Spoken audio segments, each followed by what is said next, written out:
Помилуй ме, Боже, по велицей милости Твоей и по множеству щедрот Твоих, очисти беззаконие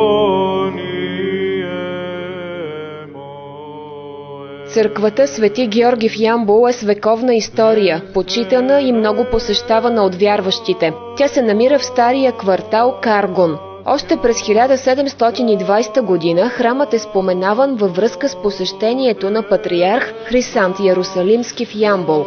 По време на многолетната си история църквата Свети Георги е била разрушавана два пъти – през втората половина на 18 и през 19 век.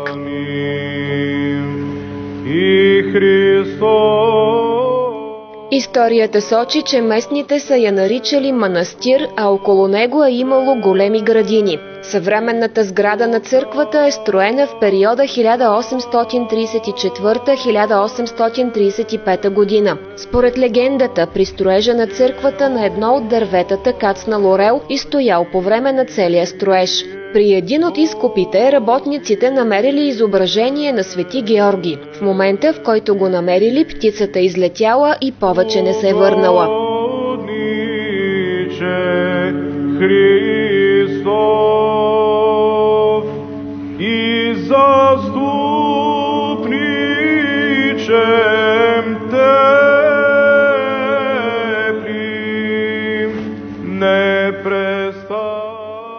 При второто строителство на храма е намерено вкопано каменно изображение на конник и строителите решили, че това е Свети Георги. Така дават на църквата името на светеца. Каменното изображение и до днес е под иконостаса на чудотворната икона на Свети Георги в църквата.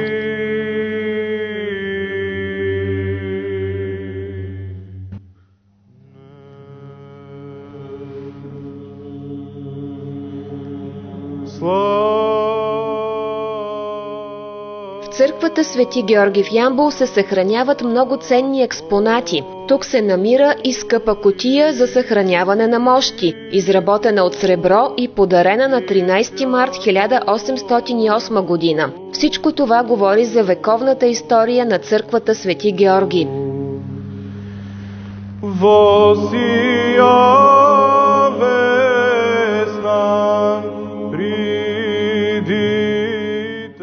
Чудотворната икона на Свети Георги в храма привлича богомолци от различни краища на страната, а и от чужбина. Християните вярват, че тя помага на психично болни, а и на всеки потърсил помощ, който престъпва църковния праг с чисто сърце. Има и хора, които преспиват в храма, за да получат изцеление и помощ. На църквата е подарена и икона на Богородица от хаджи Христодор през 1764 година. Тя е един от малкото паметници, оцелели през многократните опожарявания на църквата. В момента иконата се съхранява в Ямболската художествена галерия.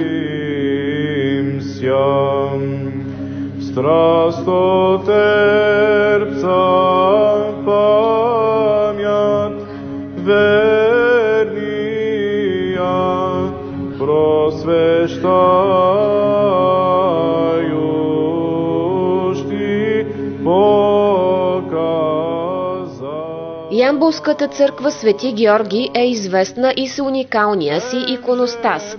Иконостасът е дело на прочутите дебърски майстори-дърворезбари, баща и син Иван и Филип. Синът Филип Иванов изработва и дарява на църквата и много красив кръст със сложна резба, който също се съхранява в Ямболската художествена галерия Жорж Папазов.